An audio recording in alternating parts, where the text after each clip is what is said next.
Hi everyone. I recently rescued a bird and wanted to share some learnings with you all. There was a little parakeet, blue color, and it was injured and it couldn't fly. So I took it around in an animal shelter, which was the only one open and responded to my call.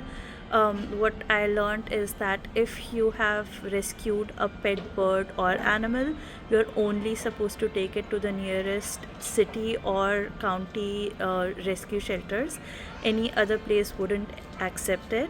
And then the second thing is, if it's a wildlife and a bird, then I'll just pop a number here. Use that number, contact them, and they will connect you with the closest volunteers to help the wildlife or the wild bird. And if it's a pet bird or even if it's a wild bird, there's a fantastic organization called Mikaboo.